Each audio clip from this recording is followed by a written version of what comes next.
Hello and welcome. My name is Tom. This is the Enthusiasm Project, Season 4, Episode 17. And oh boy, you have a journey to come on with me today if you so choose. Couple things to get out of the way though before we dive straight into that. First and foremost is exactly what you're listening to right now. New microphone, so I think it sounds good. We'll see what you think. This is the Rode NT1. I'm working on a video for it right now. You might have seen some of the stuff I was sharing about this. Just one of the reasons I love Rode. This is obviously not sponsored or anything, but I've been interested in exploring the world of condenser microphones, of which this is one. This is NT1. And it's so easy, NT1 can use it. Ha ha ha. And basically a few weeks ago, I was on the old Twitters, and I mentioned somewhere that I was interested in condenser microphones, but I had never used one, and I wanted to use one, and I was super curious about it. And literally like a few days later, this giant box that said Rode on the side showed up on my doorstep, and in it was the NT1 kit that included like their audio interface, and then there's also another microphone in there and a backpack for the Rodecaster Pro. This is a really cool care package. I reached out to Rode, was like, I don't know what this is for, but thank you. And they basically said, we saw you talking about condenser microphones, so we wanted to set you up. And that was really cool. So I am liking this microphone a lot. Still learning a little bit about it because it basically the signal output is so different from what I'm used to. It's so much louder, and trying to get things EQ'd in a way that's good. So anyway, that's what we're doing in terms of audio for today. So that's running into the Rodecaster. And in terms of video, I am doing a video version of today's podcast, which I've been trying to do relatively often. And if you want to see that, that is on Patreon and YouTube channel membership. So you can go to patreon.com/TomBuck or just join the YouTube channel membership. That's where the video versions show up. The reason I bring that up is because today's episode is particularly visual. And I sure hope that it goes in the way that I want it to. Otherwise, it's going to be really bizarre. But if you're not able to see what's happening right now, basically I'm sitting at my desk where I film all my videos, and it is just covered in cameras. Different cameras ranging from the 1980s to 2021. And that's kind of what we're talking about today. Before jumping into that, I do want to take a quick moment just to thank everybody who enrolled in the Podcaster Playbook, which launched last week. I was, as you probably know, a little nervous about launching my first course. It's tough to make a course. If you've ever done that, you know. And I was hoping it would do well. I was definitely nervous that I would, click the launch button and it would just be some virtual tumbleweeds bouncing on through, but the response was way better than anything I could have imagined, and so I'm really appreciative of that. And the feedback I've gotten so far from those who enrolled has also been great, which makes me really happy because I was very nervous of I think it's good, I think it does what it's supposed to do, but it's hard to know until real humans actually have that experience. So that makes me really happy. Of course, a fun part with an online course is you can always update it. So if there's ideas down the line, it's easy to just switch stuff out and add things to it. If you want to enroll, though, it is still open for enrollment at podcasterplaybook.com. Of course, links will be in the show notes. And basically, if you want to do what I'm doing right now and have a podcast that the world can listen to, you've got your idea for your show, and now you want to get it up and running, Podcaster Playbook is a step-by-step process for doing that. I tried really hard to make it just like a recipe, pretty much. So if you follow the steps at the end, instead of, baking a cake, you'll have baked a podcast and it will be up and running. And not only that, but you'll also have a workflow that you can use for future episodes, and you'll be ready to kind of continue and sustain your show for years to come. You get access to the course for the full year from the time you enroll. So, and that would include any updates that occur throughout that year. So I'm proud of it. I think it's super cool. Check it out at podcasterplaybook.com. Now, there are, as I said, a lot of cameras on my desk, and this is going to be a gear-focused episode, but that doesn't mean that there aren't other things to take away from it. I do think that there are enough people who listen to this show that are, people who use gear and people who create stuff. So I think that is a relevant discussion to have, and obviously I get a lot of those questions pretty often in the old messages and stuff. but also I think there's stuff to learn here. So you may or may not know, depending on how closely you follow what I do, that I got a new camera this week, and that is that's kind of an end result of something that started like last summer, and it was a crazy process. But what I really wanted to share was not just my thoughts on that, because that could be helpful if you're like me. I feel like I'm about to sneeze right now. If you're like me and you're looking at cameras, you might be looking at some of these. So I wanted to share my thought process, but I also wanted to like really explain that process, because what I noticed myself, and I even, I teased getting a new camera on Twitter because it was sort of like a thing that had popped up, and I had fun teasing people over like, which camera would it be? But especially with social media, and even on, in the world of YouTube, it's not uncommon for new stuff to come out, new cameras, new computers, new really expensive gear, and you see lots of people with it, and you can almost feel like, wow, how everybody can just afford, or is at least willing to invest in this really expensive stuff. And that, as you might know, because I did an episode about this at the end of last summer, beginning of last fall, that can mess with you. And it definitely got up in my head, especially when all these new cameras were coming out, like the Canon R5, Canon R6, Sony A7S III. And it just seemed like people were throwing their credit cards at these companies to buy these cameras. And I was here like, that seems really expensive. I don't know if I'm comfortable with that. Like, is it the right thing to do? And it was sort of a weird, it's like a keeping up with the Joneses, but also it makes sense because there's new features and new capabilities, and it's a whole thing. But what you see on social media a lot is just sort of like people posting their receipts. Look at all the stuff I bought at the Apple store. Oh, bought a new camera, picked up a new camera today, which is like one of my pet peeves when people say like, oh, I just picked up this thing and it's like $4,000. Like, I hope you didn't do it that flippantly. Like, I hope you put more thought into that. But that's not, at least in my case, that is not how it works. It's a lot of like thinking and anxiety and trying to figure out and pros and cons. And so I wanted to walk you through that journey just to share that insight, because I know I watched all the reviews and all the comparisons and all that stuff. So maybe that'll be helpful, but also to shine light on that bigger thing of there is sort of gear envy, gear competitiveness in the world, which is strange, and maybe it's just a microcosm or something. Maybe I'm seeing something that's not representative of what's actually happening in the larger world. But I also kind of don't think so. I think I've had enough discussions, and I think I know enough that I think I'm onto something by feeling this way. So I thought it'd be kind of fun to just explain that. And I have this weird thing where I just love context, and in terms of cameras, they've been a part of my life forever. So here on my table, whether you're listening to this or you can see this, I have a lot of cameras. I have what was my very first camera. Unfortunately, it's not this exact one that I'm holding, but it's this exact model. This is a 1989 Sony Handycam. This is the F35. This was, my grandparents had one of these when I was a kid, and my parents would borrow it sometimes when we went on trips. And that was like the first time, someone would be filming something, and then we could watch it back later that day by connecting it to the TV. It's an 8mm camcorder. And that was the first time I ever got to hold a camera, use a camera, push record, push the zoom button to make it look like I'm falling, and oh no, like I'm falling off a balcony. Oh wow, like special effects, I guess. The first time with this camera is also awesome for stop motion, because if you double tap the record button, it just does one frame of video, so you can easily do like in-camera stop motion. That was huge as a kid.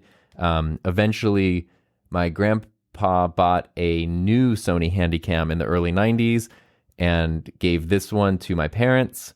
And then as time went on in like the mid to later 90s, it just sort of became my camera. And I used it so much. Unfortunately, the one that I had is long gone, but I went on eBay a few years ago and I found a brand new one in a box. It's the exact same. It still has the stickers on it. It had never been opened from 1989. Unfortunately, it doesn't work. It just like turns on and it's staticky, and you can't get a signal out. There's no signal in the viewfinder. There's no signal. It's doing stuff like it's focusing, but you can't get the video output. So I don't know. I'd love to get it fixed.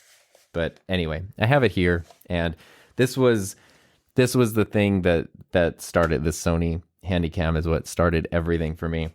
And then as time went on, this was at the time I got it. It was an old camera then, and it had been used, and it was beat up, and didn't always work right and everything. And I guess we're just going down the timeline of cameras. I just realized, like, wow, here we go. But it's fine. Context is key. In the year 2000, the very futuristic year 2000, right before I started my freshman year of high school, there was a thing that happened that was very stressful and emotionally frustrating and draining and scary and all this stuff. And as a way to, I guess, just brighten my spirits or whatever, my mom bought me, as a total surprise gift, a new Sony Handycam, which was awesome because, like, she did not have extra money hanging out to just, like, invest in, I think it was like a $400 camera at the time, maybe $350. And that is, it's the same thing. I wish this were that exact one, but it's not. It's another one that I bought on eBay like 8 years ago. So it's the same model, and that sucks. My actual one of these Handycams I loaned to a friend in like 2005 to film a wedding or something, and turns out when you loan stuff to people who are also drug addicts, they will sometimes sell that stuff to buy drugs. So that sucked, and that's why I didn't have my Handycam anymore. But I rebought it because, I don't know, it meant a lot to me, and I also wanted to be able to replay the 8mm tapes. So anyway, this camera's cool. It's got a flip-out screen. Look at that. This is a Sony camera from the year 2000 with a flip-out LCD screen. What? Fully articulating. And this thing, though, the hours and hours and hours put into this were just insane. And the travel, just constantly recording. I don't even know what I was recording with it half the time, but just always recording, and tape after tape after tape. It's an awesome thing. While I was in college in 2005, I was like, I'm like a grown-up now. I'm going to invest in a new camera. And so I bought this, which was a Sony. What is this? This is the actual one I bought. This is another little digital Sony Handycam. It's a mini DV one. I don't know what model it is, actually. It's a small little Sony Handycam from 2005. And I was like, oh, it's digital. I can edit on the computer. That's something I'd always wanted to do. It's super cool, and it is a nice little camera. It still works super well to this day. It's got a little microphone you can put on top of it and everything. But honestly, like, I never used it, and I feel really bad. I had this thing, and I was like, I want to film, and I would do all these test shots at like my apartment or whatever, and I just never actually filmed anything. I think I filmed one actual project. I filmed my friend recording an album in a studio with this and put it up on like YouTube in 2006 or whatever. 2007 maybe, and that's it. So this was like, oh yeah, I'm gonna buy a camera and film stuff, and then I just never did. And that was my problem, was I wanted to use all this stuff, but I didn't know what to make it about. And so I was learning about cameras and learning how to use them, but I never like had a thing to do with them. That was very frustrating up until literally like starting my YouTube channel. So at that point, though, that was like Sony camera. And then in 2007, I got my first quote-unquote real camera, which was the Canon XTI. It was a Rebel, a DSLR. I was super excited about that. Canon was like killing it with the DSLR game at the time. And that was like such a big deal. And learning about changing lenses, learning about aperture, exposure, all that stuff was super cool. That camera is still around. My mom has it. I gave it to her after several years, but I used that only did photos. It didn't do any video or anything, but I did that for a long time, until the Canon T2i came out, which was their first Rebel that did like full 1080 video. That camera was amazing. I bought that. I was so excited to do video with it. I ended up giving that to a student who was like an awesome filmmaker and had no budget for gear, but I used that for a lot of years. And then that I had that while I like moved into teaching digital media, and that was cool because I already knew, like, hey, now I have all these skills that I've been building up. I have an outlet for them, yay! And then I had a student who had a T3i that had a flip out screen, and I saw like how easy it was for him to film certain things with a flip out screen. And I had finally like had a job where I'd been teaching for a few years at that point. I had an income. I was like, I could buy a Canon 60D, like a bigger DSLR with a flip out screen. I got that. It was super cool. Had that for several years until I got the Canon 6D, because honestly, a full frame camera was like my goal from the beginning, but I never thought I'd be able to afford it. 6D, I lost the flip out screen. And that's the camera I had when I started my YouTube channel. And that my first like video or two on the channel are filmed with the 6D and I think a 35 millimeter lens, but it's a fully manual camera in video. And the problem was, I promise this is all relevant. The problem was that the workflow sucked and I was slow with it, and it would take me a long time to make a video. And I had used that camera. I was behind that camera a lot, but it was, at that point, I still wasn't making a lot of my own stuff, but I was doing a lot of like semi-client work. Like I did some weddings, did a lot of work for school districts, like promotional pieces and marketing pieces and stuff like that. But when you're in front of the camera, it was just like a slow process of making sure things are in focus, and me being a perfectionist and trying to get everything exactly right, that I was like, I'm going to make like one YouTube video a month at this point. It was like 2017, obviously, because that's when I started my channel. And so I decided, okay, I made a couple of videos with that. I'd been watching all these YouTubers that were just like, there's a simple camera where they can just point it and talk to them. So that was when I bought the Sony RX100 Mark V, which is a nice little point and shoot camera. It's a pretty expensive. It's like $1,000 camera. So it was like, dang, it's like the most expensive non-DSLR camera that I've ever bought. But this thing was cool. And I use this really primarily for like the first 50 videos probably on my YouTube channel are filmed almost entirely with the RX100. And the reason for that, it's got a flip up screen so you can see yourself. Very important when you're a one-person crew. It's got good autofocus. It's got great picture quality. It does overheat after about 5 minutes in 4K, so I got really good at filming these little snippets. And it's great in low light. It does not let you connect a microphone. It does not let you change lenses, and that's something I wanted. I didn't want to get caught up in that stuff. I wanted to just film, use the built-in mic, use the built-in lens, use available light, like all that stuff. And this is what helped me not only get those videos made, but learn like the YouTube production workflow of just, it's okay to be imperfect, quick turnaround, like have a purpose, make it as good as you can, and then move on and make the next thing. This is the camera that like really taught me how to do that. And I love this camera, and I still use it a lot as like, auxiliary shots and things. And it's still like an active camera in my workflow, but this this really helped start my YouTube channel. But then after about 50 videos, that's when I was like, okay, I think I want to up the production value, get back into my prime lenses, improve the audio, that kind of stuff. The 6D wasn't doing it for me, but the 6D Mark II had come out, and I was like, yeah, flip out screen, full frame, video autofocus, I'll take that. I got that and used that for several years. Loved that camera so much. So much so that, when was this? When would it have been? In 2019, I wanted to get a second camera because I was using the Sony as a second camera sometimes, but cutting between this little point and shoot and a DSLR with a prime lens, like it just didn't, it was very clear that something was, that it was just very clear that it wasn't the same camera. And, the colors were different and everything. And so, and so I'm just thinking of the ridiculousness of me telling this story and someone listening to it, but it's cool. That's what podcasting is all about. So I wanted to get a second one. I was like, the Canon 6D Mark II is relatively affordable. I'll just get another one of those, right? It'll be great.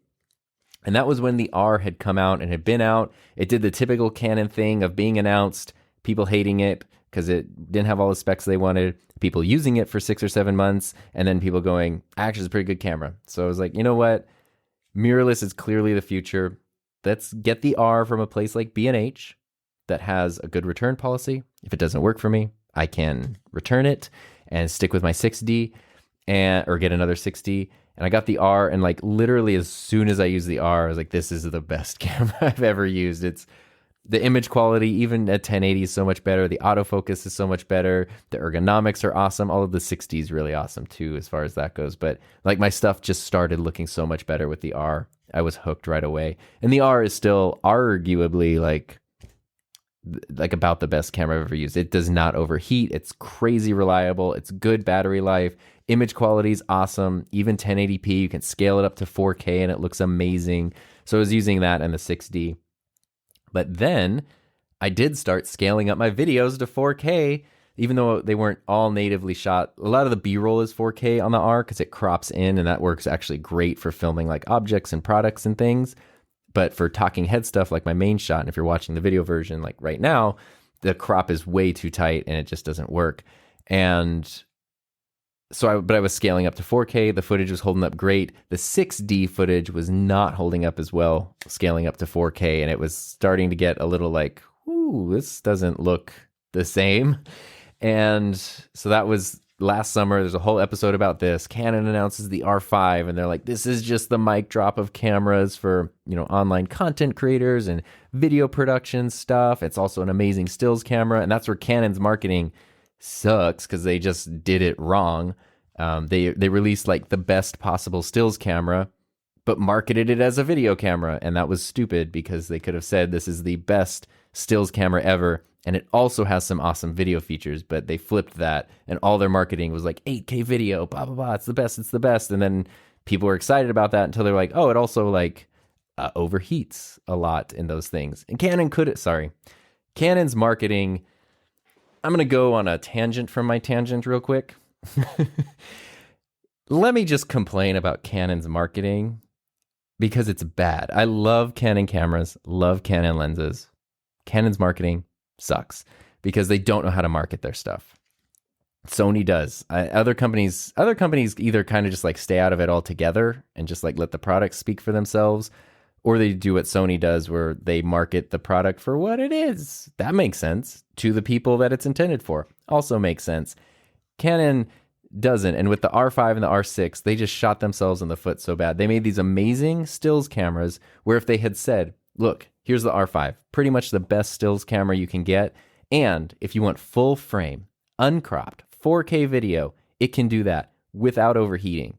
People would have been excited. And then they could have said, on top of that, it even has a higher quality 4K mode where the picture is going to be even better. And on top of that, it can even do 8K video, which is crazy. Now, with those 4K and 8K things, you're going to have some limitations, but they're there for you if you want them. Like, if they had just framed it that way, I think everyone would have been fine with it. But all of their marketing, their keynote release, everything was, look at this amazing 8K video beast. It's also a great stills camera, and it's the best of everything, until people started using it. And they're like, yeah, it gets really hot and it shuts off, and like there's problems with it.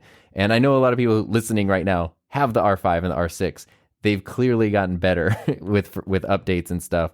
But that's just Canon's marketing. And then they, it's just so frustrating because even the cameras they sent out for reviews, most of them, the early ones, it was so confusing because you would find people were like, oh, here's an early review of the R5. It's on a channel that has 300 subscribers. How did this person get it? And you realize, oh, they're a still photographer. YouTube is not their main thing. They're just doing this for fun. They're like a reputable stills photographer. And that's why they got the camera. Because clearly that's who it's intended for primarily, is stills people. And then as far as video goes, they sent it to like Peter McKinnon, who is a paid Canon rep who has 5 million subscribers. And sure, he's going to show you the camera, but he's literally like, as an actual ambassador, can't really say anything about the bad stuff. So that's silly and not super helpful. And then even recently, Canon did this thing. It was just so dumb where I'm like rooting for Canon. So it pains me when they do these dumb things. That's just marketing. Last summer or last fall, as everybody was doing the work from home stuff and trying to get better quality at home, people were starting to upgrade their cameras and get things like cam links and A10 minis so they could connect their DSLRs and their mirrorless cameras. And Canon tried to rebrand the RP as the perfect work from home webcam. which is super smart. Like, it's relatively affordable. It's an amazing camera. They package it up with like a decent lens and a power supply. So that way you could run it without the battery dying. And it was like the webcam version. I think that is super smart. Again, it's a great product. It's great. It's smart. And the main person that they had talk about this in the YouTube world was Gene from Potato Jet. He's great, except he specifically doesn't use that camera. So all of the content where you're watching the videos and all of the social media posts, it's like, yeah, he's talking about it. He's saying it's great. It is. But if you follow him, you know, not only did he never use that camera, he did use the R, but they did that campaign specifically like a month after he had just spent all this time switching to Sony cameras. And it was like, Canon, why are you the two people that you're trying to get to like speak to your products are somebody who is connected in a way that they can't really be objective. That's Peter McKinnon, and I'm not even criticizing him as a paid ambassador. He can't be super critical of it. And then somebody else who had just spent a bunch of time switching to the competitor and talking about how great it was. Why not find people who were like hyped up on that specific camera model? Why not find that community? And it's just because they're just bad at that kind of marketing. They're just bad at it, and it handicaps them because they overlook it. And it's very frustrating. And then you have things like Sony, where they will give cameras to creators of all sizes. And I know online video creators are a small part of their market share, but it is a big voice overall for customers. And I see other companies like Panasonic, Nikon, they make great cameras and they just sort of stay quiet, let the cameras speak for themselves. People discover them on their own. Sony's the other aggressive marketer out there, but they pick people of all sizes. Here's somebody with millions of subscribers. Here's somebody with a couple thousand. And like, it just makes more, like they're just more in tune with the community, and then they can market better. And again, instead of making a product and then trying to market it to an audience that maybe it isn't the best for, they just go, here's what it is, here's what it does, here's who we made it for. Boom. Like it's just more effective. And so when the R5 came out, and then the overheating issues came out, and then right after that, the Sony a7S III was announced, it's like everybody just canceled their stuff. I had been at that point looking for a new camera, a second camera for my R, because the 6D just wasn't holding up. And I was like, oh, these new Canons are going to be amazing. I'm okay with investing in this. I was thinking like maybe at some point in the future, this would be my full-time job. I can invest some money in a really high-end piece of gear. Pre-ordered the R5. All that stuff came out, and I was just like, I canceled the pre-order just to see what has happened. And I know the R5 is a good camera, but it does have heating limitations, and it also has a micro HDMI port, which is like the worst connector. And as someone who uses his main camera connected to some sort of HDMI output most of the time, that was going to be a nightmare for me, as small and simple as that seems.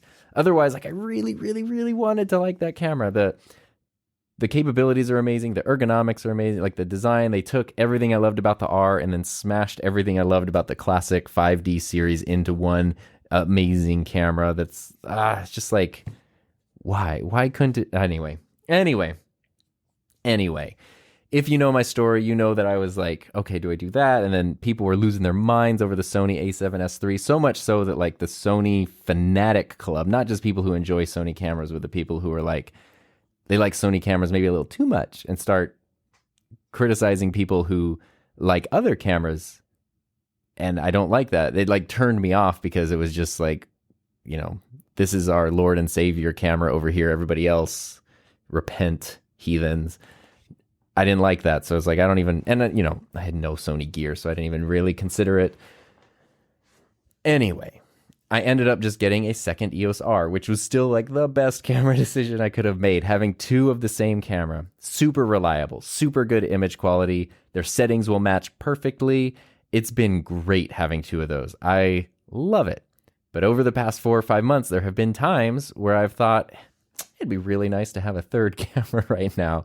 Maybe I'm doing an A camera shot and then sort of a side shot as a B shot, I need like an overhead or I need a close up of something. And it's just, as a one person crew, it's easy to have multiple cameras filming at the same time. It really does save time. When you have like I've been using the 2R, so I'll have my A camera, which if you're watching this, that's the camera I'm talking into right now, which is my main normal shot. And then sometimes when I edit, I'll crop in a little bit on that shot. So this one camera is actually giving me 2 angles, and that crop in is a good way to emphasize points or to hide jump cuts. But then having the second camera, which is usually off to the side a little bit, is now a 3rd angle. So just by recording me sitting here talking, now I've got 3 angles to work with. And that's then in addition to any B-roll shots or supplemental graphics or footage or whatever I add in. So it's a cool way to just add visual engagement. And having 2 of the same camera, I don't care what camera model, what brand, whatever, 2 of the same cameras are really nice because all the buttons are in the same places, all the settings match up, all the batteries and the lenses, everything just works together with everything. It's awesome. Getting a 3rd camera seemed like a ridiculous idea, but there have been enough times where it was getting once or twice a week, I would run into a situation where I'd be like, I want a 3rd camera. My 6D Mark II has since been adopted by Heather. And for some reason, I don't know what the voodoo is, but it's looking so much better in her studio than it ever did in my studio. And she has it set up in a way, her workflow is all based around Ecamm Live. So she pretty much has like one button, turn everything on, hit record, and you're good. So the camera's set, the focus is set, the shot, like everything is there. And so what I didn't want to do is like, I'm going to borrow that camera, unconnect everything, change all the settings, do my stuff, try to get it back, potentially, ruin her workflow. It just didn't seem great. And then also knowing like the footage scaled up with the R's just didn't look the way I wanted it to look. And for whatever reason, it just looks so much better in her studio anyway. So whatever juju is happening in there is good. So that was when I thought, okay, I'll invest in a 3rd camera. My initial thing, and what a lot of people told me online, was just get another R.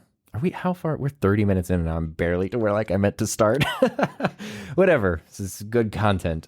Just get another R. And that does make sense. It's relatively affordable. It would match. But since having a 3rd camera is kind of a crazy, it's a little bit of excess, I will admit.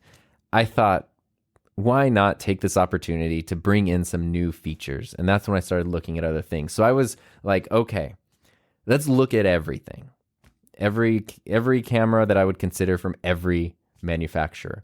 And there's interesting stuff, like the Panasonic S5 is one that I'm super interested in. I think it's like an amazing value, but it does have limitations with autofocus, and I have no Panasonic lenses, or I don't know about adapting Canon to Panasonic. It was just sort of like, there's kind of a hiccup there. So that was ruled out. I know there's Fuji and stuff, but it's kind of the same thing. Like, really cool, but the headaches are, the juice isn't worth the squeeze. It's like one of my favorite expressions now.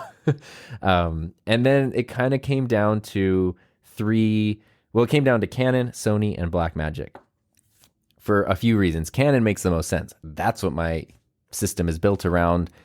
The R5 and the R6 have now had like 7 or 8 months to be put through their paces, to be updated with firmware, to address some of the issues. That's awesome.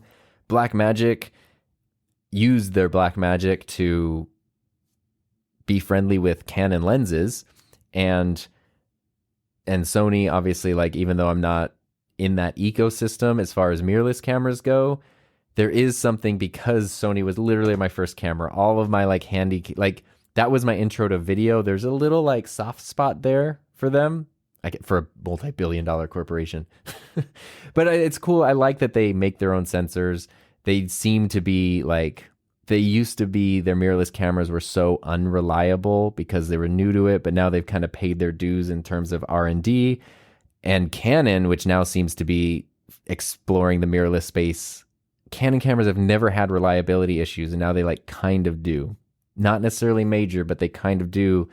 Sony doesn't seem to. But I also like Canon and Sony, they develop their own sensors. Like, they really do their own thing, and that's cool. Like, they build their stuff up from the ground up. And I mean, that's not to say, I don't know if Nikon and Panasonic and them do. So I know a lot of other cameras use Sony sensors. Canon only uses Canon, of course. But I don't know. Anyway, that's what it kind of came down to. And especially since the A7S III had come out, it had gained a reputation as being a great camera. And outside of the like fanatic base for Sony, which I just sort of, if anything, it turned me away and made me want to not consider it. There are a lot of people I know, both like personally and just online, like people I follow or am friendly with online, who not only got the A7S III, but used words like, it's a revelation, it's the best camera I ever had. And so much so where a number of those people, at least 3 of them, now have 2 or 3 A7S IIIs. I'm like, that's a crazy expensive camera. And not only do you not regret it, but you've now invested in 2 or 3 of those. Okay, crazy. So that made me like, oh, that's probably a good camera. And there's an adapter from Sigma that lets you adapt Canon lenses, Canon EF lenses, to the Sony E-mount. I've used that at work because even though everything I did was based on Canon, I did order Sony cameras throughout the years just so I could be sort of familiar with it. So we had like a few A7 IIIs, A7S IIs, A6500. I was never really a fan of any of those. I didn't like the ergonomics. I didn't even really like the image quality I was getting I just didn't like them, but some students really loved them. I liked having them there. But I tried that Sigma adapter and it worked really well.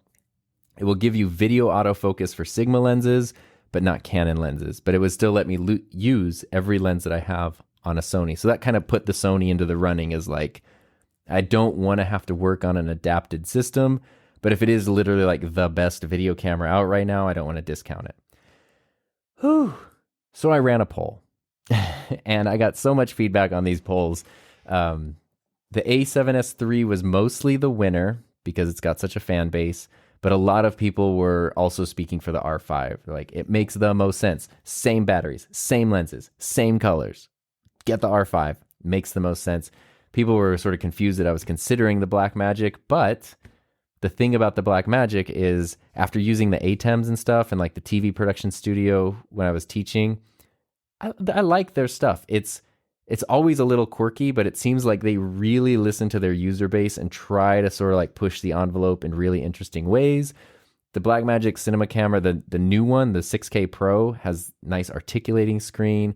It has better battery life, built-in ND filters, and uses Canon lenses. It actually uses the same batteries that my 21-year-old Handycam uses, which is why I like Blackmagic, because they're like, we're going to take Canon's lenses because we like those, but Canon's batteries don't work for us, so we're going to take Sony's batteries and just smash it all together into our camera.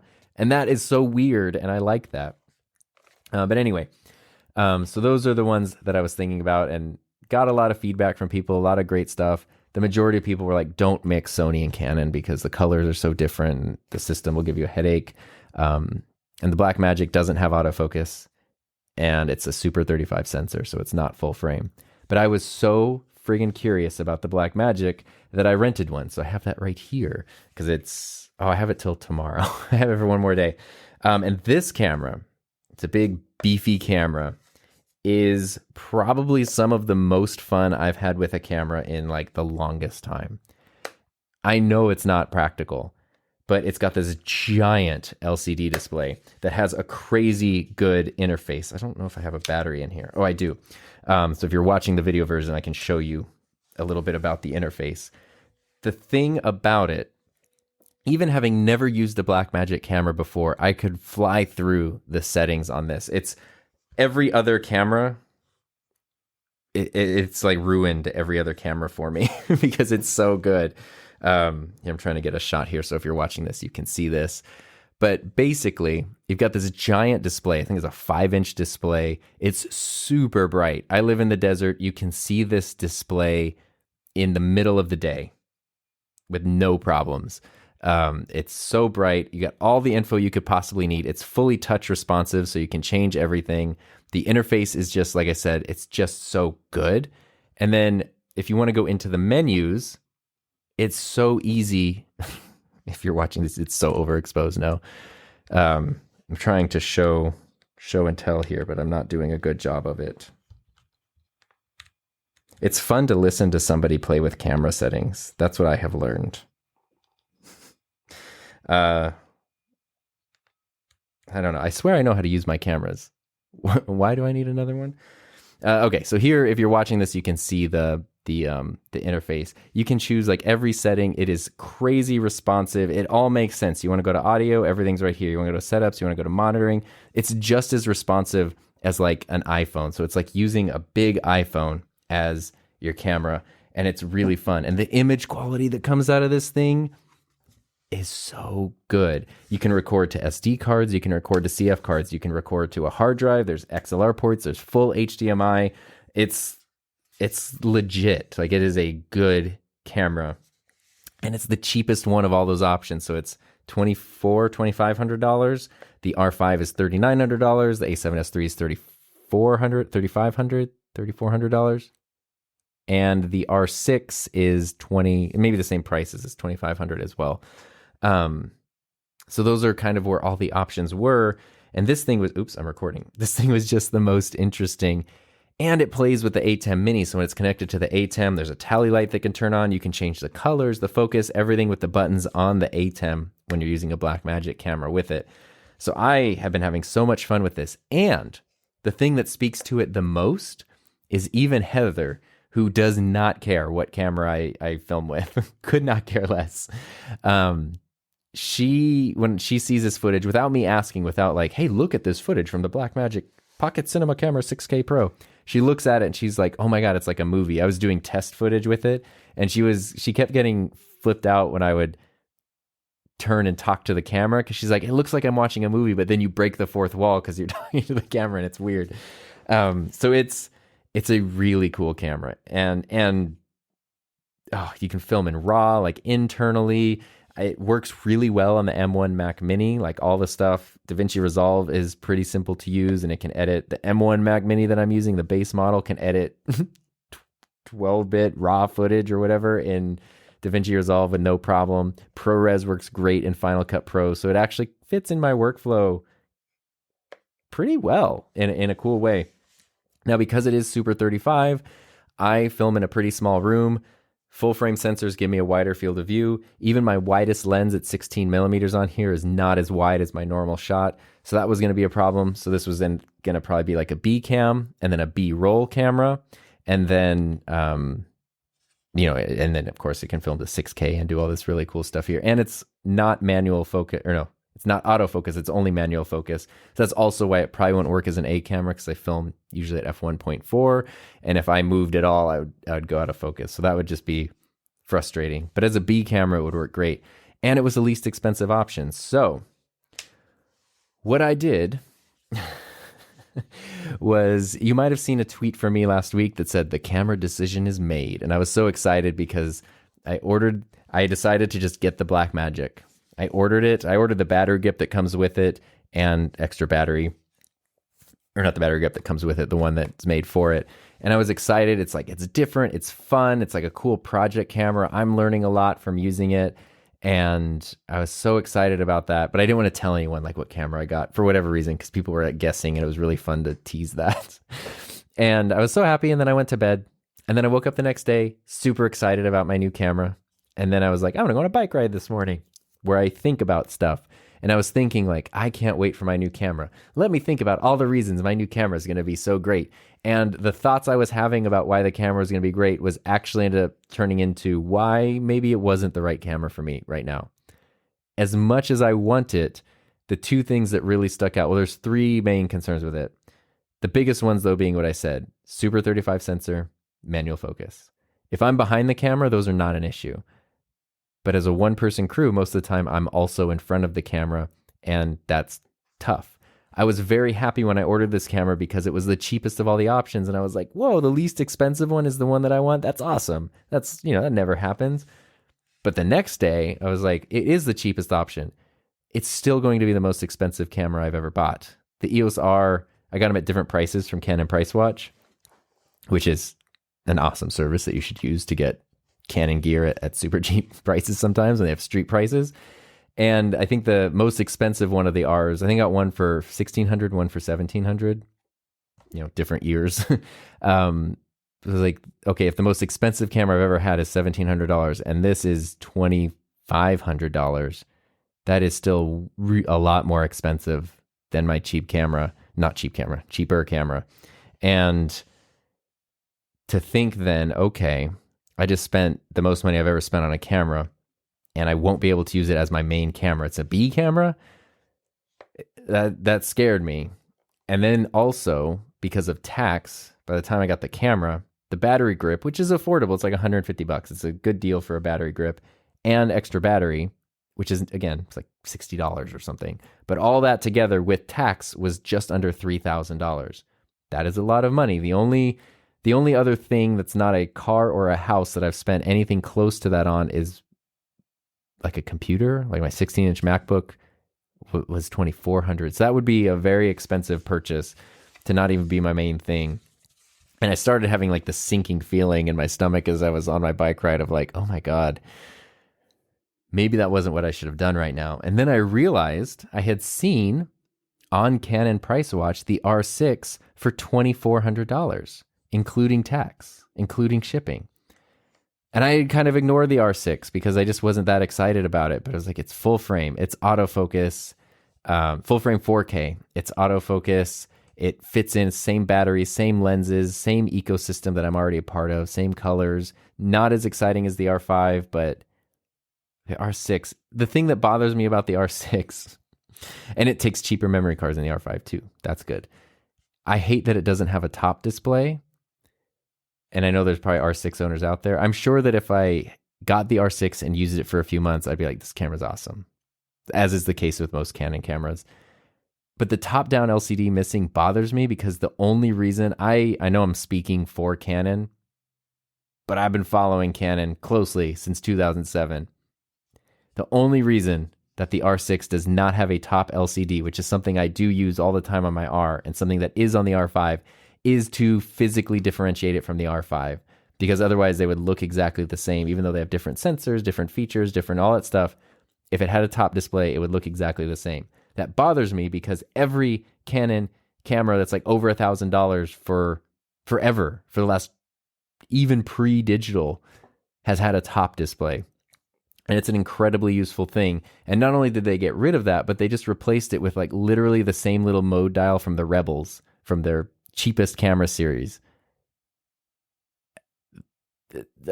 That bothers me. There's other cameras. The Blackmagic has no top display, but it's off in its own world doing its thing. The Sony a7S III doesn't have a top display, but it has different buttons, customizations, dials. Like they made use of that space to bring in new features without something like that.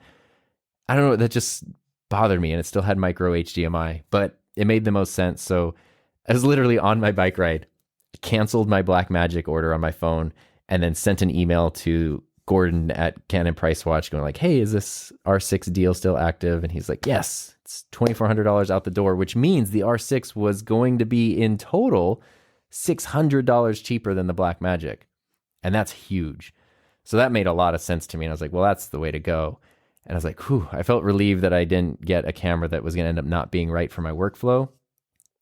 But I wasn't excited about it. Oh, and the other thing about the Blackmagic is if you go on their website and you look at its specs, they say that it is made out of high density carbon fiber polyurethane or something, which is plastic. It's basically got like the build quality of a Canon Rebel, but because it's so much bigger than a Canon Rebel, it feels like a little, the grip feels really good. The screen feels really good. The ports feel really good, but the body itself, I don't know if you can hear this. It's just kind of plasticky feeling, whereas like, here's the R. It's just, the price sounds the same if you're just listening to the audio version. But things like the R, they're these really durable, rugged bodies. This is definitely something that you can see getting scratched, chipped, the fan vents on the inside, like it's real plasticky, which is okay. You can put a cage around it to protect it, to give it more robust feelings. I don't think, these are used in professional applications. I don't abuse my gear, but that bothered me.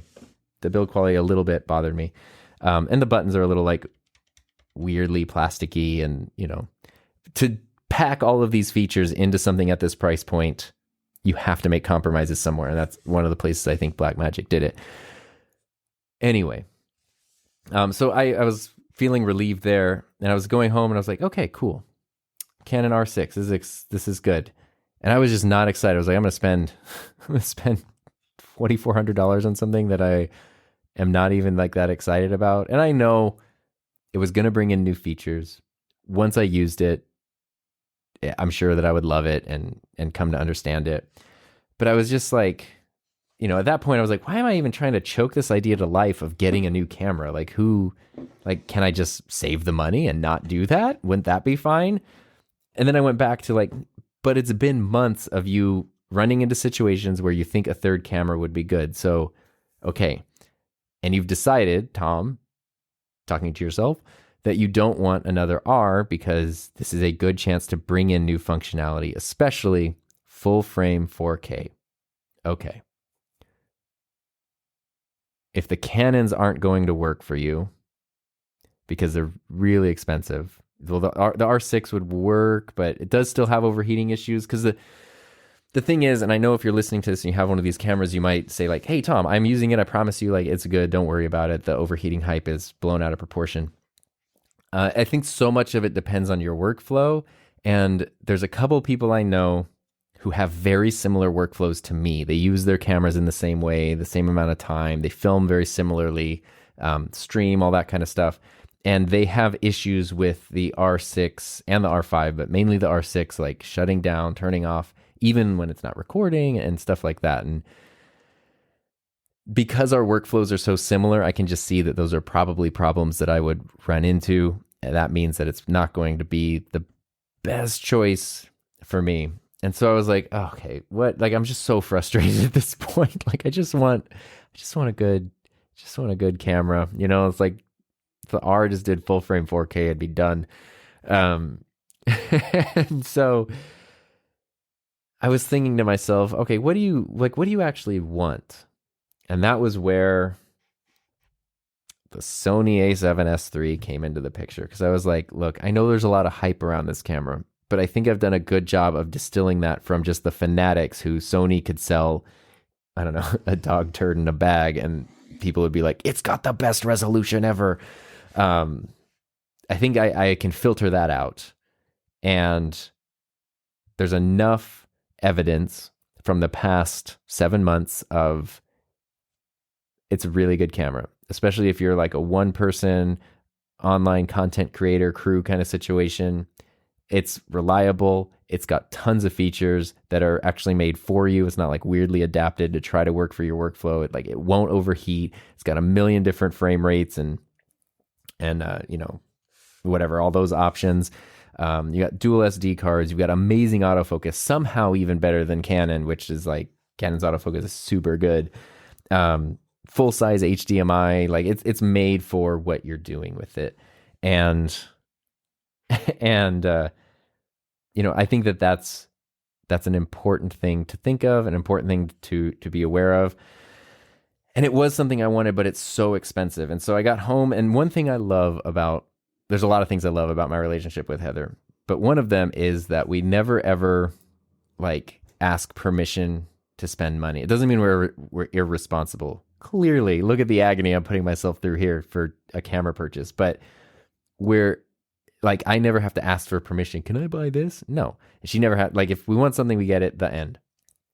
But when something is really expensive, we definitely turn to the other for input and thoughts and feedback. And Heather, of course, she's like, I don't care what camera you use, but it's a lot of money. And we had the discussion of, well, Tom, if people like your channel because it seems to be relatable, seems to be down to earth, it seems to be accessible, and now you're using a $3,500 camera with an expensive lens, that is maybe not super relatable or accessible. And that bothered me because the R is still $1,700 for a camera, still expensive, and you have to get a lens. Like, that's not cheap, but at least that is like attainable for the person who I think, is mostly drawn to my channel.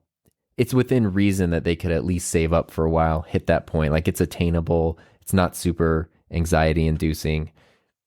Beyond that, up in the 3,000s and higher is a little different. But at the same time, like, I also know my workflow, the stuff I'm looking for in a camera. I also know that there are people out there who literally do, I do a lot of consultations with people who are like, this is what I want. I don't care about the price. I want it to be the best thing for my needs. And I find myself a lot of times actually recommending the Sony to people, even though I hadn't used it. I just sort of trusted the reputation enough And so a big part of me was like, well, my R's aren't going anywhere, but the Sony is going to add, like, it's going to give me a foot in the door of the Sony ecosystem so I can understand that better, because it seems a little foolish to shut off from that right now. And then also, it's going to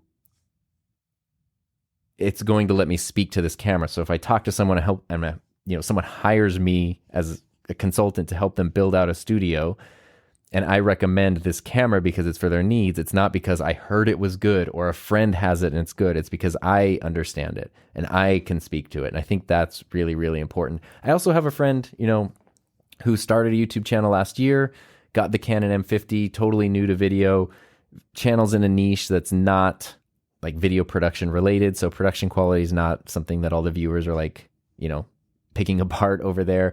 Got an M50 from Canon because it's a good camera.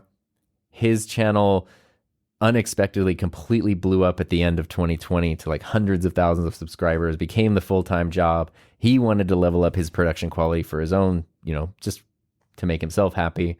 And even not being a camera person, not being super production, just sort of did all the reviews and determined like the Sony's the best choice. Spent the money on it, invested in it, even though I had to learn it all from scratch. And that did kind of show me like, okay, you're not 16 anymore, Tom. Like, you're an adult, and sometimes adults can have budgets or can at least save and get things going. And, I would never encourage someone to be frivolous with their money, but, if something, it's just scary to spend that much money on something. That's all.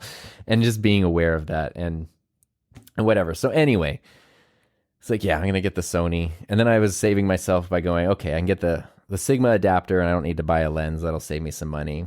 And then of course I went, look, if you're in for a penny, you're in for a pound. Like you're buying this camera that's supposed to be amazing.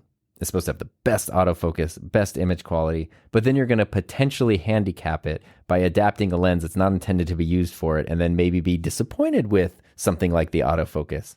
Why not get at least one good lens? And that's what I did. And I've kind of always slacked it with lenses. I don't have a lot of camera lenses, so also getting a new camera without a new lens might not actually help my workflow, because it could still be a limit, because you can't use a camera without a lens. And I usually try to get like, well, can I get the F4 version of a lens because it's cheaper? Can I get the Sigma version of a lens because it's cheaper? And this time I was like, I don't know nothing about Sony cameras. So I'm just going to get the good lens. So I got the Sony G Master 24 1.4 with the A7S III. This thing that I'm holding in my hand right here is the most expensive thing that I have purchased that is not a car or a house in my lifetime. And that's terrifying. But it's so good. And that was where things were different, is like, okay, even Heather's just good at giving me permission to do stuff that even though I shouldn't need permission for, but she just helps me mentally get over that. Where she was like, just get it. That's what you want. Just get it. She was tired of me talking about cameras anyway. As you can see, because we've been going for an hour. So imagine living with this. And so I was like, you know what? I'm going to do that. I was so nervous, but anyway, made the order, very excited. And then I actually kept that excitement. I was like, oh my God, I can't wait. Like I was refreshing the FedEx page and it got lost in Memphis for a while. And I was like, oh my God, it's not going to get here when I thought it would get here. And is the lens going to get here before the camera, or the camera before the lens? That was an excitement that when I ordered the Blackmagic, I was excited and then nervous. When I thought I was going to order the R6, I just wasn't excited. This was like, oh my God, I can't wait for Christmas. Like, please, please, please. I want new camera. I'm so excited for that. And that is still, now that I have it and I've used it a little bit, still there. Like, I want to go play with this camera right now. And that is really cool. That kind of excitement, like, I would say you can't put a price on that. Clearly you can though, because it's the price of this camera. But that's my camera journey, I guess. And there's a couple other things that I want to bring up. So I wanted to share that because that is just what's been on my mind. And I know maybe it's helpful for someone who's looking at stuff, but also like I really want to help other people to understand the thought process that can go into these things. Even when you see somebody post something on social media that's like, picked up this, maybe they are doing it frivolously and without much thought. But at least for me, I know like this is months long, mental exercises and discussions to get to the point where I could decide on something. And so if that journey is helpful to you, because maybe you're looking at some of these, I wanted to share that. I wanted to share that perspective and I don't know, just take you along for the ride. Also, a couple of things I've learned along the way. I think there's some lessons here. Renting equipment. I've talked about this a few times. I've rented lenses in the past. I just use lensrentals.com. There's other places. They're great. That's awesome. Like getting to, the Blackmagic was $145 for 7 days. It actually got delivered a little late, so they gave me they gave me 10 days. So that's a really good deal. And it's enough time to like actually use it, test it, put it in your workflow, see what's going to work, get hands-on experience for it. Definitely recommend renting stuff. They didn't have an A7S III to rent, and they did have an R5, but I made the decision before that. And then, so I would really recommend checking that out. And then a couple things, now that I am 1 foot in Canon, 1 foot in Sony, I kind of wanted that specifically because everybody said don't do that. And I was like, no, I'm going to do that. I'm going to do exactly that. I've used the A7S III. I've done a lot of test stuff with it. The footage is amazing. I'm still learning it. It's crazy. Like, I feel like I'm brand new to cameras again because I don't know. Like, even buying the lenses, like, I know every Canon lens. I know their prices, when they were released, when they're likely to be updated. Like, all of that. For Canon bodies, lenses, I know everything. For Sony, I'm like, I was ordering this lens and I have to go back and forth. Does this actually work on this camera? Like, what is this? GM gold? What is that? I know L series with the red ring. That's the high-end lens. G Master, that's kind of a dumb name. Like, is that a low-end lens? Is that their mid-range lens? No, that's their highest one because it's the Gold Master, it turns out. Oh, okay. Like, all of those questions where I'm like, God, I haven't had to do this kind of research, but it's kind of fun. Like, it's kind of fun to go back to that and to learn things, which, by the way, this lens, this 24 millimeter 1.4 G Master lens is awesome because the focus, it's like made for video. The focus is so smooth and so like, it's got like a long focus. So if you're doing manual stuff, it's awesome. It has a button on the side that you can program to anything, so I think we're going to wrap up with just my thoughts on the A7S III and Sony versus Canon and all that stuff so far. You can customize basically every button on this camera. You can also do that with Canon cameras, but Canon sometimes will limit you on like, you can't customize this button, or you can customize this button, but only with these few options. So if you use a Canon lens that has a control ring, you can change that, but it's just a select few. Sony is like, you can do whatever. Like, every button could be the same. Every button could be some obscure menu function, whatever you want. So there's a button on the side of the lens, but it can literally be like whatever you want the camera to do. I have it set to turn on the rule of thirds grid. So when I want to see like the boop, boop, the grid display, that's what turns on there. It's cool. And then I did get the adapter so I can still use my Canon lenses. Even though most of it's in manual focus with this, I can still do that. But this lens also has, you can have auto aperture, or you can put it into manual aperture. A lens with manual, that's crazy. And there's a button on the side that lets you de-click the aperture. So if it's clicked, and maybe you can hear this, you can feel each position of the aperture blades. And if you de-click it, if you turn it off, then it's smooth. If you're doing a lot of video, usually you want a smooth aperture if you're going to be changing it, manually or something. To get that, a lot of times people will send in lenses to be de-clicked, and that's super expensive and it takes a long time. And this just has it built. It's so cool. I love that. And of course, the quality is just phenomenal. So that's been great. The camera itself, having lightly used Sony cameras in the past and not being impressed with them, I did not expect to like the ergonomics, but this camera is really nice to use. Like, it's really well built, same, build quality as the Canons, which I hold as like the high standard. Canon build quality is awesome. But they changed just enough on this where it's like everything is positioned in the right spot. The grip is really big. I didn't expect it to feel as good as it does, like when you're using it. And I love that about it. I mentioned here if you're watching the video version, we'll show you some stuff. I mentioned that there's no top-down display, which is a bummer, but there are, oops, sorry, I didn't mean to bump the mic. There are a lot of dials and things. So you have, you have custom buttons all over the place. You have a record button. You have different dials that you can set to things. The mode dial, which is a high-quality dial, R6, you can easily switch between these custom modes. So I have like 3 custom modes on this camera. One of them is set to, I watched Matt Johnson's videos. Highly recommend his channel.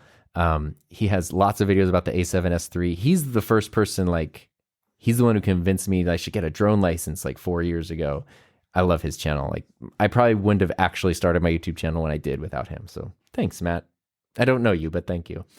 And he has 2 videos, an hour and a half total, of every menu function of the Sony and then how to customize everything really well. So what I did was I took most of his advice and I changed some things, but I have custom function 1, which you just flip to super easily, as my normal filming settings for videos. Custom function 2 is for streaming and being connected to the ATEM because it switches to 30 FPS. And then custom function 3 is 4K not 4K, 120 because that's cool. There are custom buttons just all over this thing in addition to any of the regular buttons that you can customize, which is really, really cool. So you can map out the camera where basically you can do everything that you need to do without having to dive into a menu. And like I said earlier, any button can do anything that you want. And that's cool. It does have new menus. Having used the RX100 Mark V, this has the old Sony menu system. So confusing to recognize where stuff is. This one's a lot better. I'd say it's as easy to use as a Canon menu, which is good. None of them are as good as Blackmagic. Blackmagic's menus are just so freaking good.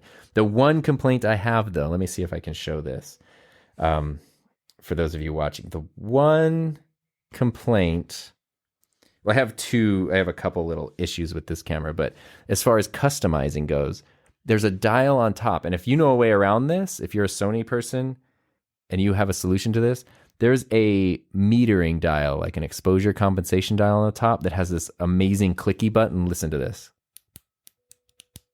How satisfying is that? It's got a little clicky lock button, and then you can twist it. If you use the camera in manual mode, you basically never use this dial because you're adjusting your exposure manually, and you can't customize it. I would love to be able to set this to something else and actually use this amazing and wonderfully tactile dial. I don't know, audio levels even would be really fun to adjust with that, but I don't know. That's something I would love. I also was able to use the less expensive memory cards. They're still expensive. Like a V90 card is still not cheap, but nowhere near as expensive as like a CF Express card. And that can record every format for the camera except for 4K 120. The video file size is very interesting. It's not much greater than the EOS R for the most part in 1080, which the EOS R is holding up incredibly well in terms of image quality. Obviously not as much dynamic range because it's 8-bit versus 10-bit, but the image quality holds up. But it was so interesting. Yesterday I was using not the, I don't know what Sony calls it. I guess I was using the equivalent of IPB, which still looked really good. But yesterday I used this on my first actual video. And so I had the Sony recording as my main camera. I had both the R's going. I recorded about 40 minutes of video total. And the R's produced 25 gigs of video each. And the Sony produced 28. And I was expecting oh my God, the memory card's going to run out. So that's cool. I did switch it to their all-I equivalent. I still am so new to Sony stuff. I don't know. And it increased more, but it's crazy because with the R, if I do film like a talking head part in 4K with the R, if it were 40 minutes, it would be 400 gigabytes or something. It'd be insane. So I'm actually happy that the workflow, the file size and stuff aren't as insane as I was expecting them to be off this camera. And the Mac Mini is editing them just fine. So that's cool. The build quality is great. All of the in-out ports are designed really well. This sounds like a video review now, but I'm just letting you know The cool thing is with like a Canon camera or any other camera I've used, you open up the little flaps over your ports and it's kind of a rubber thing that just sort of hangs there, or it can potentially get in the way. I really, really like on the A7S III, they're little doors that are like hinged open. And so you open them and they just stay open and out of the way. You got full HDMI in there. That's amazing. Everything is like super nice. The one thing though that is weird, the screen, I'm not complaining because it's a Sony camera with a flip out screen. That's something just happy with that. But it is a small screen and it's a 4:3 aspect ratio, which is just totally bizarre. Like the EOS R that came out in 2018 is a 16:9 screen that's larger.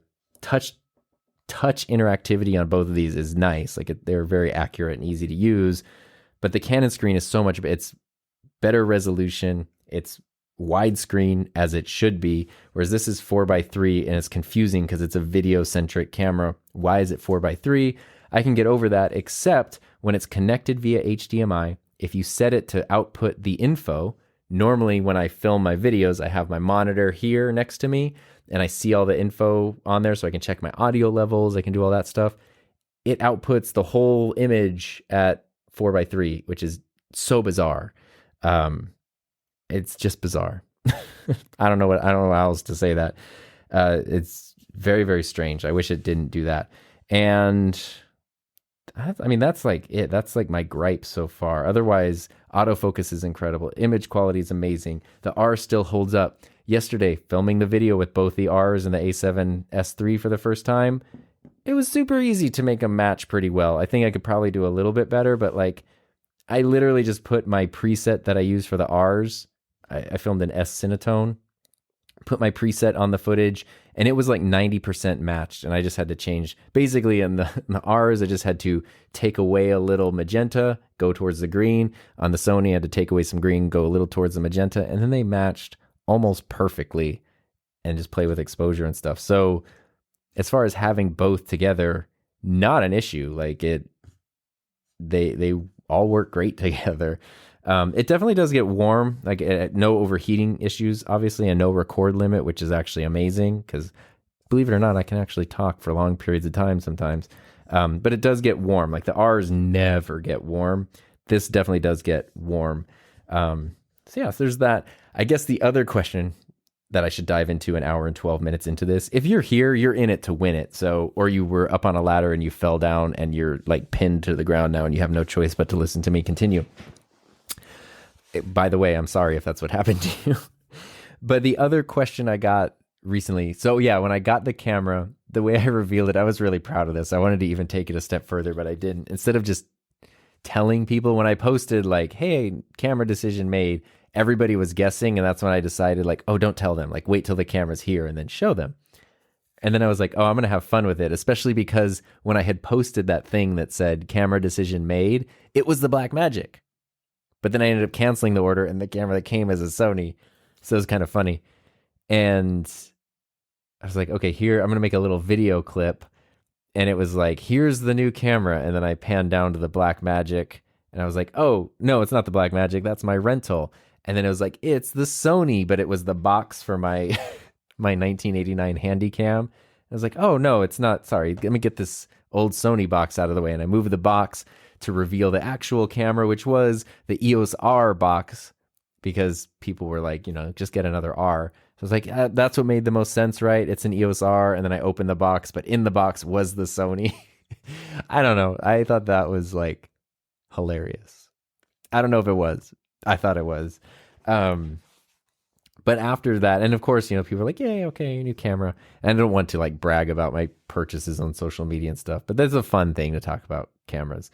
I did get questions though, 2 other questions, which was like, okay, cool. Tom, if you're in this price range now, what about the Canon C70? What about the Sony FX3? So I'll wrap up by talking about those in case you're considering them too or wondering. The C70, and I guess the other thing to think of, sorry, I just have thoughts. The other thing to think of is future releases. So I was looking, okay, I don't want to buy a camera now that might not fit for me, and then in 2 months, a new one comes out. Sony will likely release new cameras this year because they have just been relentless basically since the S3 came out. With lenses, they did the A7C. They've just been like I don't know. It's like they saw a weakness with Canon. They like fumbled a little bit, and then they just went in like for the throat. So I have a feeling Sony will release the Sony A7. Of course, they're going to release a Sony camera, the A7 IV at some point this year, which I do like that they clearly delineate their camera lines. Canon denies this, but 100% it's what they do. They do inhibit features on their cameras to protect the cinema lineup. And again, marketing, it's stupid because it's like they think, oh, if the R5 had all these features, nobody would buy a C series camera. No, that's like, it's not like they're choosing between a $4,000 camera and a $7,000 camera or a $10,000. Like they're choosing between this $4,000 camera or another company's $4,000. Like, it's so frustrating. And Canon always says, no, we would never do that. But clearly the way that they weirdly limit stuff, even like the 30-minute record limit, is to protect the cinema series. And I don't know. What I like about the Sony lineup, for better or worse, is they're happy to delineate stuff. And so my understanding as a newbie is the A7S series is video focused with some photo capabilities. The A7R series is photo focused with some video capabilities, probably more in line with like the R5, the R6. And then the A7, like the A7 III, A7 IV, is the hybrid camera where it's like it can do both, but it's not like the be all end all of either. So it's in a lot of ways probably the most practical choice. But I figured if I'm going to make the leap to Sony, I want their best video offering. That makes sense for me. I don't want to just like, I'm not just desperately trying to like throw chaos into my workflow. So that's why it made sense to do this one. Looking ahead, Canon is likely going to release the R5C, which is pretty much confirmed at this point, a cinema version of the R5, which will probably be awesome. Obviously, they'd fix overheating. I'm sure they'd add in features like full-size HDMI. I don't know if they would limit photo capabilities. But if the past is any indication, like the 1DC, the R5C would be probably more expensive than the R5. And the R5 was already the most expensive of the ones I was looking at. And from what I have seen, it's likely that would be released late this year, early next year. So that's pretty far. So in my mind, it's like, okay, I don't need to, and Canon's not going to do like the R5 Mark II for, 3 or 4 years. Sony's not going to do the A7S IV for 4 or 5 years. So it's like, okay, this is the current lineup. What about the Canon C70? They released the R5 and then they released, hey, here is like a compact cinema camera. If you're a video person, boom, right here, this is a dedicated video camera. It will not overheat. It's got a super cool form factor, all these awesome features, built-in NDs. And it seems like the C70 has found a home in a lot of people's workflows, and it seems like it delivers good results. However, it's $5,500, so it is $2,000 more than the A7S III. It's $1,500 more, $1,600 more than the R5. It's a Super 35 sensor, so you're paying that much more money for not a full frame sensor. I'm a full frame guy. It is what it is. And it also doesn't have as good autofocus as the R5. Like why they wouldn't just take the autofocus from the R5, which is amazing, and put it in that, I don't know. They didn't though. And that's bizarre. And then there's the FX3, which is also bizarre because it's the A7S III. It's the exact same sensor, exact same menu, exact same settings in a different body and called a cinema camera.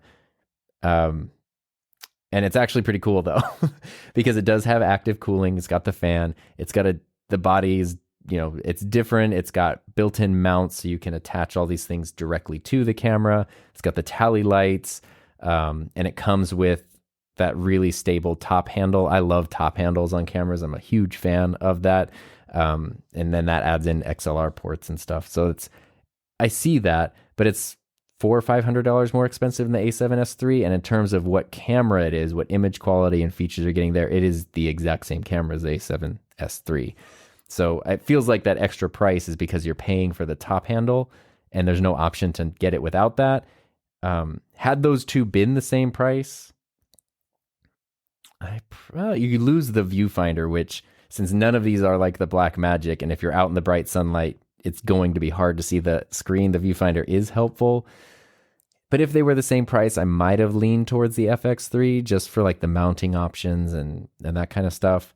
But the viewfinder and the lower price make the A7S III make a lot more sense. So that's I think that's as exhaustive as I can be with my crazy camera stuff. But the other thing, I guess, the thing that I'll wrap up with is Raphael Ludwig, who was on season 1, episode 1 of this season, and a great guy and far more knowledgeable about the technical side of things than I am. He's a very big proponent of the idea of don't buy a camera, buy a brand. Because if Sony comes out with a new camera and you jump on that, and next year Canon comes out with a new camera and you jump on that, you're going to find yourself in a situation where you've got different colors, you've got different workflows, different file formats, different batteries, different lenses, and that's like you're just throwing friction into your workflow. And that is true. It absolutely is. However, in this case, being able to work with some adapted lenses when needed, running 2 different battery systems is annoying, but everything else I use, my other cameras, even my slider, I'll use the same Canon batteries. So that's not a huge problem. And the A7S III gets good battery life, so this runs its own batteries. Obviously, it's kind of confusing to go like, this menu system works this way and this menu system works that way. So there's, little friction there. Matching the colors takes time. But what's really neat is jumping into Sony, there's a lot of little things where it's like, wow, I can do this now. I can do this now. It's like, and I don't think that's going from Canon to Sony. I think that's just going from one system to another system. I think if I had shot Sony for a lot of years and I bought a Canon camera, I'd be like, wow, we can do this and this. That's crazy. So that kind of thing is kind of cool. And you're not going to get that. There's just certain things Sony will not do in their cameras, certain things Canon will not do, but other companies will do. I'm sure I'd feel the same if I got like a Panasonic or something. Like, oh my gosh, like you to get all this much camera for this price? Are you serious? And that's kind of cool. Like I kind of like being able to explore both worlds a little bit and see the benefits and the actual pros and cons of them. I like developing a workflow where I'm using both of them side by side, hopefully in a way that's practical, not necessarily for everybody, but at least for me. I like that, like, definitely buy the best tool for the job. It makes sense to invest in a brand, but also just looking at like, I drove myself crazy and almost got to the point where I was going to invest $2,400 in a camera that I wasn't even that excited about just because it seemed the most practical based on my workflow and my purchase decisions that I had made starting in 2007 versus what do I actually need and want right now? Oh, that's actually more expensive, but it might deliver more of what I want. I hope that makes sense. Anyway, if you're still listening to this, I love you. We're clearly friends now because, wow. I just wanted to get all this out. I like talking about cameras. I haven't really, Heather's tired of me talking about cameras. If you've been following, any of my social media stuff, you know that I've been throwing this camera decision back and forth, and I wanted to expand on that a little bit, especially because it is very common for people to just sort of flex their purchases on social media, and I didn't want to be guilty of that without also providing like, this was not a whim. Like, this is everything that went into this idea and why. And when you hear like, I feel like I'm going to sneeze again. When you hear like you're getting a third camera for your workflow, what is the reason for that? Here's the reason for that. So that kind of stuff. I just wanted to shine some light on that. And if you're somebody, like me who is thinking of any of these options, here are some of my thoughts. I'll probably do some videos on it at some point, but my channel's definitely moved so much away from being a camera channel that I'm, I don't know when or if or what that would even look like necessarily. So this was kind of where you got my review of that. Plus, it was really fun to bring out all my old handy cams and stuff. So if you're watching the video version of this, I can talk, I swear. It's fun to go through that. It's been fun for me to like, I know they're just brands and they're corporations and none of them care about me at all, but like, I don't know. There's something about like, oh, Canon was like my first quote unquote real camera. Sony was my first video camera. It's fun to like, look, I have Canon and Sony cameras together and, here's this. It's fun like having been into cameras and video and all stuff for that long, to have a tool that not only brings new functionality to the table, but also like forces me to go back and relearn some of the basics. And I don't know, it's just like, I feel like it's keeping me excited and fresh about all that. So, oof, that's so much right there. If you have any thoughts about this, I would love to hear them. Feel free to, send me a message on social media at SodaRunTom.